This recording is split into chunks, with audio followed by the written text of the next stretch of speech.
미대라고 하는 거는 크게 갈 수 있는 방법이 두 가지가 있어요. 자, 수시라고 하는 전형하고요. 정시라고 하는 전형, 이렇게 두 개로 나눠집니다. 수능을 기점으로 해서 수능 전에 보면 수시라고 하고요. 내신 점수라고 하는 것들이 기본이 된다. 미대 입시 설명의 두 번째 시간인데요. 첫 번째 시간에 마무리를 하면서 다음 시간엔 디자인 입시란 무엇인지를 설명드리겠다 이렇게 예고를 했었는데, 생각해보니까 저희가 미대 입시에 대한 큰 틀을 알아봤다면 전체적으로 좀 더 큰 카테고리부터 말씀드리는 게 훨씬 더 여러분들께서 이해하시기가 좋겠다는 생각이 들어서 미대 입시 수시에 대해서 좀 설명을 드리는 시간을 갖도록 하겠습니다. 미대를 가는데 난 수시로 가고 싶어요. 그럼 수시로 가고 싶다라고 했을 때 제가 어떤 전형들이 있다 그랬죠? 총 4개의 전형이 있다 그랬어요. 이렇게 크게 4개로 말씀드렸었는데, 자, 요 4개에 대해서 한번 알아보는 시간을 갖도록 할게요. 4가 있어요. 여러분입니다. 자, 고등학교 입학을 합니다. 자, 그러면 고등학교 1학년부터 시작해서 고2, 고3 이렇게 쭉 이제 그 시간의 흐름대로 가겠죠. 자, 고등학교 1학년 들어가서 여러분들이 이제 학교 생활을 시작하게 되는데, 학교 생활은 크게 국어, 영어, 수학, 미술, 체육, 사회, 과학 등등등 이렇게 여러분들이 이런 것들을 배우게 되죠. 것들을 배우게 되는 거를 교과 활동이라고 합니다. 비교과 활동이라는 건 무엇이냐? 교과 활동을 제외한 학교에서 하는 모든 것들은 비교과 활동이 되는 거예요. 어떤 것들이 있죠? 크게 뭐 서클이라고 하는 거, 동아리 활동을 하게 되죠. 독서 활동 같은 거 하게 되잖아요. 출결도 비교과, 교내에서 개최하는 대회에서 수상을 했다, 또는 뭐 대회 참여를 했다, 수상은 아니더라도 이런 것들 다 비교과 활동. 자격증 같은 것들을 딸 수도 있겠죠. 진로 관련된 활동들을 할 수도 있겠죠. 진로 탐색 활동 이런 것들.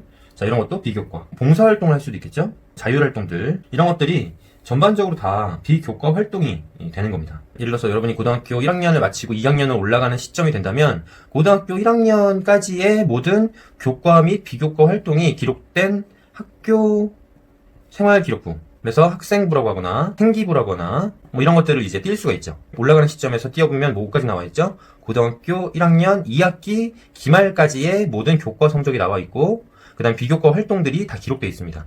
자, 이 학생부를 띄워보면, 여러분이 이렇게 학생부를 띄워보잖아요. 그러면 1번 인적사항부터 시작해서 그 다음에 2번 학적사항, 3번 뭐 출결사항, 4번 수상경력, 수상경력이 이제 없어진다 그러죠. 5번 뭐 자격증, 6번 뭐 진로희망사항, 이것도 변화가 있죠. 7번 창체, 창의적 체험활동 상황, 그 다음에 8번이 교과학습 발전 상황, 이게 교과 성적 나와 있는 거죠. 9번 독서, 10번이 행동 특성 및 종합 의견입니다. 이런 것들이 쭉 순서대로 나와 있어요. 어떤 학생은 단 한 3, 4페이지 정도밖에 안 될 수도 있고요. 어떤 학생은 1학년까지만의 기록인데도 불구하고 10페이지까지 되기도 하고 그렇습니다. 누구나 같은 시간을 학교를 다녔지만 그 안에 이 친구가 어떠한 활동을 했다, 그 시간을 어떻게 썼느냐가 이 기록에서 차이가 나는 거예요. 그렇기 때문에 이 강남의 소위 그런 8학군에 다니는 학생의 학부형님들께서는 보통 어떻게 하시죠? 드라마 스카이캐슬에서 나왔던 것처럼 전반적인 학교 생활에 대한 모든 컨설팅을 하게 됩니다. 교과 성적, 그러니까 우리 중간고사 기말고사 성적만 가지고 말씀하시는 부모님, 야 공부해야지, 뭐 중간고사 기말고사 성적 너 가져와, 성적표 가져와, 이렇게 하시는 거는 어떻게 보면 초보, 이렇게 학년이 끝났을 때 생기부를 띄어서 그걸 분석하는 그런 분들이 보통 이제 중수나 고수의 학부형님들이 되시는 거죠. 그럼 이제 중수나 고수 학부형님들이 되는 게 좋은 것이냐? 그건 저는 아니라고 생각하기 때문에 어쨌건 그거에 대해서는 나중에 좀 설명을 드리도록 하고요. 여러분들께서 아셔야 되는 건 지금 전반적으로 이거에 대한 개념을 좀 이해하셔야 돼요. 내가 고등학교에 입학해서 학교에 얼만큼 성실하게 다녔느냐부터 시작해서 수업 시간에 이런 것들을 얼만큼 잘 수업을 들었느냐, 성적을 잘 받았느냐, 이런 것들은 교과 활동에 해당되는 거고, 이렇게 성적을 제외한 나머지 모든 것들이 다 비교과 활동으로 이렇게 들어오게 된다. 여기서 학생부 교과 전형이라고 하는 거는 여기 있는 8번만 보는 겁니다. 근데 아주 극히 일부의 학교 같은 경우에는 3번 항목인 출결, 얼만큼 이 학생이 성실한가, 그 다음에 7번 창체활동 중에서 봉사활동, 뭐 이런 것들을 이제 좀 같이 활용을 하기도 합니다. 이건 이제 학교별로 전형의 세부 전형으로 들어가면 좀 달라지기 때문에 이런 것들이 있다라 정도로만 이렇게 설명 좀 드릴게요. 일단 학생부 교과 전형은 그래서 완전히 정량평가가 됩니다. 정량평가 뭐라 그랬죠? 수치화하는 거다. 숫자로 학생들을 보는 거다. 교과 성적은 명쾌하잖아요. 이걸 그러면 다시 이거에다가 좀 대입을 해보면 고등학교 1학년 때 그냥 이렇게 뭉뚱그려서 말씀을 드릴게요. 평균 3등급이었어요. 근데 고등학교 2학년 때 5등급이었어요. 고등학교 3학년 때 정신 차리고서 1등급으로 올라왔어요. 이 학생은 수치화했을 때 몇 등급이 되는 거죠? 제가 이거는 다 뭉뚱그려서 설명드리는 거예요. 왜냐면 학생부 교과 전형은 수시에서 들어가는데 수시는 3학년 1학기 때까지밖에 성적이 반영이 안 되거든요. 그리고 학년별 그 성적 반영 비율도 다르고 학교별로 그렇기 때문에 그냥 이해하시는 데만 참고하시라고 이렇게 표기를 좀 해보겠습니다. 어떤 학생은 3등급으로 시작해서 고등학교 2학년 때도 3등급이었고 고3 때도 3등급이었어요. 이 학생 평균은 3등급. 어떤 학생은 고등학교 1학년 때 5등급이었는데 고2 때는 3등급이 됐고요. 고3 때 1등급으로 올라왔어요. 성적이 점점 올라왔죠. 하지만 평균은 어떻죠? 3등급. 네. 모든 학생이 다 3등급의 성적을 가지고 있습니다. 또 어떤 학생도 있을 수 있죠? 1학년 때는 1등급이었는데 2학년 때 3등급으로 떨어졌는데 3학년 때 5등급으로 떨어진 거예요. 이 학생도 3등급. 다 정량평가는 수치화하는 거기 때문에 평균값을 학교별로 다시 한번 말씀드리지만 학교별로 내게 된다. 학생부 교과 전형으로 상위권 미래를 가기 위해서는 보통 1점대 초중반 정도는 돼야지만 학생부 교과 전형으로 경쟁력이 있다. 지역적으로 그다음에 인지도가 좀 떨어진 학교라 하더라도 미대임에도 불구하고 어떻다? 성적권대가 2점 초중반은 돼야지만 우리가 경쟁력이 있는 성적권대가 될 수 있겠다. 이렇게 이해하시면 됩니다. 그러면 왜 이렇게 미대인데도 불구하고 성적권대가 이렇게 높아야 돼요? 이렇게 이거에 대해서 말씀을 드리자면 대학은 학생들을 뽑을 때 여러 가지 평가 요소를 가지고 있죠. 이런 여러 가지 요소들을 가지고 있는데 우리 학교는 학생부 교과 전형으로 이렇게 뽑을 거야. 뭐만 보고요? 성적만 보고. 미술이니까 실기도 중요하고 미술적인 소양도 중요하고 미술 이론도 중요하고 어떤 조형 원리나 이론을 아는 것도 중요하고 다 중요할 텐데 그런 것들을 평가하지 않겠다는 거예요. 그냥 성적만 보겠다는 거예요. 그렇기 때문에 어떻죠? 성적 경쟁력이 좀 높아야지만 갈 수가 있어요. 학생부 교과 전형. 자, 이해되시죠? 자, 그러면 학생부 종합 전형을 여러분들께 최대한 쉽게 말씀드리자면 여기 이미 다 나왔죠? 고등학교에서 생활하는 모든 것들이 생활기록부에 다 나와 있습니다. 이렇게 학업 역량 보겠다. 그 다음에 전공 적합성도 보겠다. 그 다음에 너의 인성도 볼 거고 너의 발전 가능성도 볼 거예요. 여러 가지 이렇게 다 보게 됩니다. 평가 요소는 크게 6가지가 있는데 자, 그거에 대해서는 제가 나중에 학생부 종합 전형을 세부적으로 파고 들어갔을 때 알아볼 수 있도록 하고요. 학생부 종합 전형은 다시 한번 말씀드리지만 교과 성적과 비교과 활동을 종합적으로 본다. 근데 이렇게 생활기록부에 작성되어 있는 것뿐만 아니라 이런 것들을 바탕으로 쓴 뭐까지 보는 거죠? 자기소개서도 보고 이걸 바탕으로 면접까지 보는 거죠. 이걸 어떻게 생각을 좀 해줘야 되냐면 어떤 한 학생을 검증하는 단계를 보는 거다. 이렇게 생각하시면 좋을 것 같아요. 면접은 뭐죠? 구술 면접. 그러니까 입으로 이렇게 말하는 거죠. 상대방이 전달하는 것을 내가 입으로 설명하는 거죠. 말로 설명하는 거잖아요, 보통. 자, 이런 어떤 면접이 있는데 이 면접은 어디서 뭘 바탕으로 하게 되는 거냐면 자기소개서를 썼던 내용을 바탕으로 면접을 하게 됩니다. 자기소개서는 반드시 그래서 면접과 밀접한 관련이 있어야 돼요. 면접 때 자소서와 다른 얘기하면 안 되는 거죠. 자기소개서는 뭘 바탕으로 쓰게 되는 거죠? 생활기록부를 바탕으로 쓰게 되는 거죠. 그러니까 생활기록부와 자기소개서와 딴 얘기가 있으면 안 돼요. 자소서 쓸 때 핵심은 생활기록부를 바탕으로 써야 된다. 생활기록부에 스토리텔링을 살을 붙이고 임팩트나 이런 것들을 생각하면서 쓰되 어쨌건 중요한 건 생활기록부가 기본 베이스가 된다. 생활기록부는 뭘 바탕으로 쓰게 되는 거죠? 여러분이 고등학교 1학년 입학해서 고등학교 3학년 1학기 때까지의 모든 활동들을 생활기록부에 기록한 것들을 바탕으로 쓰게 된다. 수시에선. 정시에서는 2학기까지 들어갑니다. 자, 이런 것들을 바탕으로 우리가 쓰게 되기 때문에 결과적으로 여러분들이 학생부 종합전형을 이해하기 위해서는 종합적으로 본다. 교과, 비교과를 종합적으로 다 본다. 네, 이렇게 좀 이해하시면 좋겠어요. 되게 여기서 중요한 차이점이 있어요. 학생부 교과 전형과.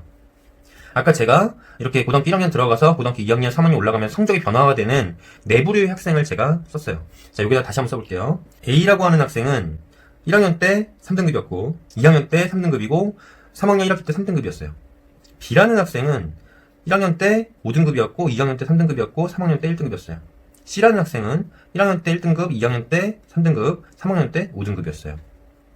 D라는 학생은 1학년 때 5등급, 2학년 때 1등급, 3학년 때 3등급.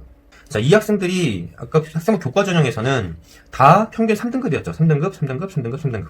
근데 학생부 종합 전형에서는 교과 성적을 정성적으로 본다고 말씀드렸습니다. 정성적 평가다. 자, 정성평가라고 하는 것은 바로 여기서 좀 판가름이 나는 거예요. 자, 여러분이 보셨을 땐 A라는 학생이 좋아 보이세요? B라는 학생이 좋아 보이세요? C라는 학생, D라는 학생 누가 제일 좋아 보이세요? 그럼 유출을 하게 되는 거예요. 성적에서. A라는 학생은 3등급으로 이 학교에 입학을 해서 2학년 때도 3등급 그냥 유지했고 3학년 때도 3등급 그냥 유지한 거예요. 자기 성적권대를 유지한 거예요. 자, B라는 학생은 처음에 1학년 때는 5등급으로 입학했어요. 근데 2학년 때 3등급으로 성적을 어떻게 했죠? 향상시켰죠. 3학년 1학기 때는 1등급으로 더욱더 향상시켰습니다. 전반적인 그래프를 그려보자면 얘는 이렇고 얘는 이렇고 그 다음에 C라는 학생은 1등급으로 들어왔지만 점점 성적이 낮아졌어요. 그래프가 이렇고 D라는 학생은 5등급에서 출발했다가 1등급까지 올라갔다가 3등급으로 다시 떨어졌죠. 이런 그래프가 나오겠죠. 또 2라는 학생도 한번 써볼게요. 2라는 학생은 3등급에서 5등급 갔다가 1로 해볼게요. 뭐 이런 식으로 극단적으로 좀 변했어요. 어떻게 된 거죠? 이렇게 갔다가 이렇게 갔다가 이렇게 올라간 거죠. 자, 다 3등급이지만 여러분이 보였을 때는 누구의 이야기가 가장 흥미로울 것 같으세요? 자기 성적을 그냥 유지한 친구? 또는 떨어진 친구? 뭐 어떤 친구는 극단적으로 올라갔다가 떨어진 친구? 아니면 성적이 나쁘지 않았는데 떨어졌다가 다시 확 올라간 친구? 제가 봤을 때는 지속적으로 상승한 친구도 되게 재밌을 것 같은데 이 친구가 되게 좀 재밌는 스토리가 나올 것 같아요. 자, 이런 게 바로 정성평가에는 들어갈 수 있는 겁니다. 뭘로 이게 이야기가 될 수 있는 거죠? 교과 세특이라든지 세분 특기사항이라는 게 있어요. 그것도 나중에 좀 설명 드릴게요.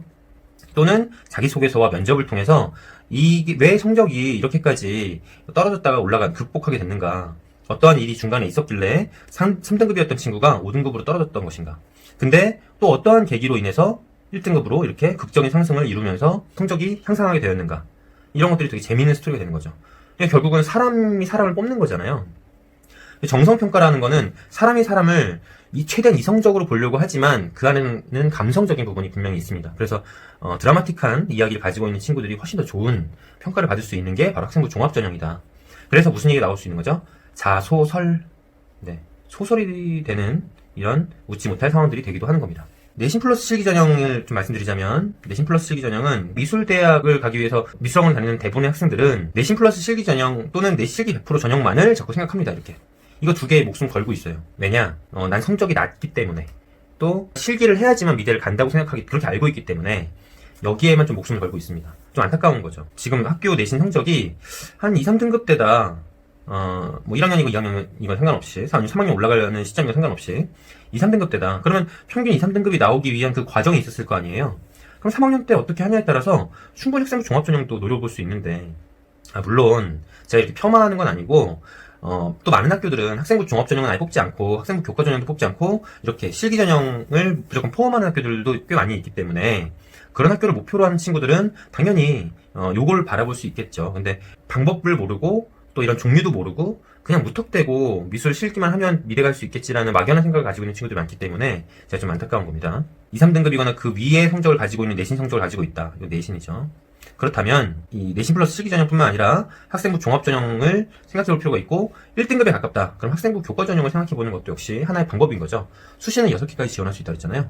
6개 지원을 할 때 여러분들이 그냥 자꾸만 내신 플러스 실기전형으로 해서 또는 실기 100% 전형으로 해서 소위 말해서 박 터지게 경쟁률 말 4, 50대 1 이런 건 되게 비일비재해요. 미대에서 본인의 지금 위치와 본인의 성적권대를 자꾸 확인하면서 내가 어디로 갈 것인가에 대해서, 어떻게 방향을 잡을 것인가에 대해서 스스로 고민해보고 스스로 판단하지 않으면 나중에 그 누구도 원망할 수 없어요.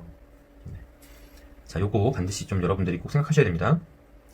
내신이 100% 들어가면 학생부 교과전형이고, 그때 비교과까지 같이 들어가면 학생부 종합전형이고, 내신 플러스 실기전형은 대부분 학교들을 좀 보자면 내신에서도, 여기서 말하는 내신은 대부분 학교는 교과 성적이에요. 거기에 플러스 약간의 출결 정도, 또 그냥 약간 플러스 봉사 정도, 이 정도 봉사활동 정도가 들어가는 게 여기서 말하는 내신인데, 몇몇 학교는 이거를 교과 성적에 출결 봉사를 한 걸 보는 게 아니고 학생부 종합전형으로 대입해서 수치화시켜서 내신을 보는 학교들도 있습니다. 그거는 제가 이 파트를 자세하게 설명드릴 때 좀 더 깊게 말씀드리도록 하고요.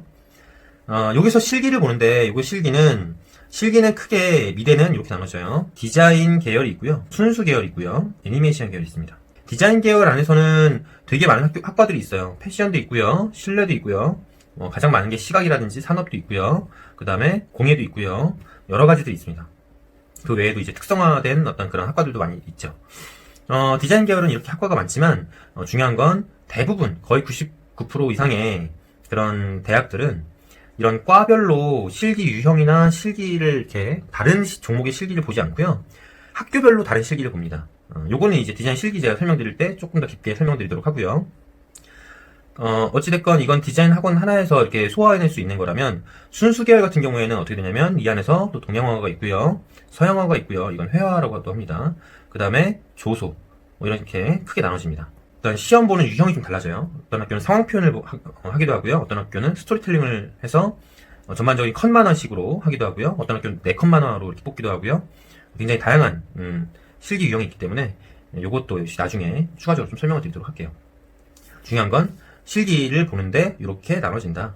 저는 미술을 어렸을 때부터 했고 되게 좋아하고 다 잘하고 하기 때문에 6개 중에 3개는 디자인 계열 쓰고요. 2개는 순수 계열 쓰고요. 2개 중에서 또 하나는 동영 하나 쓰고요. 하나는 서영 하나 쓰고 나머지 하나는 애니 계열 쓸게요. 이렇게 하기는 좀 불가능해요. 왜 불가능하냐면 각 계열마다 대학 입시 경쟁력이 최소한 어느 정도 이상은 있어야 되는데 그 경쟁력이 다른 친구들에 비해서 많이 떨어지거든요. 그렇기 때문에 합격률이 굉장히 낮아지겠죠. 그래서 6개를 보통 우리가 쓸 때 실기를 결정할 때 본인의 적성이나 본인의 어떤 희망, 미래의 직업 이런 것들을 생각하면서 처음에 보통 결정하는 게 어떤 큰 계열을 결정하게 되죠. 자, 이 부분에 대해서는 되게 사실 중요한 부분이기 때문에 이건 나중에 또 말씀드리도록 할게요. 나중에 말씀드릴 게 되게 많네요. 그 다음 실기 100% 전형이 있습니다. 제가 아까 경쟁률에 대해서 말씀드렸는데 경쟁률 30대1, 30명 중에 1명 붙는 거죠. 나머지 29명이 떨어지는 거예요. 이런 경쟁률은 아주 흔합니다. 특히 실기 100% 전형에서는 30대1이다? 그럼 별로 그렇게 높은 편이 아니에요. 실기 100%는요, 별로 그렇게 이름 있는 학교가 아니에요. 그러니까 사람들에게 많이 널리 알려진 학교가 아니에요. 그럼에도 불구하고 기본 경쟁률이 30대1 정도 돼요. 그 학교 알아. 누구나 아는 학교야. 이 정도의 학교라면, 이 정도의 명문대라면 보통 한 50대1에서 100대1 그 이상도 합니다. 왜? 아까 제가 학생부 교과 전형에서 왜 이렇게 미래인데 성적이 높냐 이 얘기를 할 때 딴 거 다 안 보고 교과 성적만 보니까 높습니다 라고 말씀드렸잖아요. 이 실기 100% 전형은 딴 거 다 안 보고 실기만 보니까 당연히 학생들이 굉장히 많이 몰립니다. 그래서 굉장히 좀 위험하다. 이것만 바라보고 가는 건 이렇게 이해하시면 될 것 같아요. 제가 최대한 쉽게 설명드리려고 했지만 이해가 되셨는지 모르겠어요. 이거를 여러분들이 좀 어려워하실 수도 있는데 혹시 이해가 안 되셨다면 댓글을 달아주시면 제가 추가 영상으로 답변 드리도록 하겠습니다. 네, 그러면 다음 시간에 만나요. 감사합니다.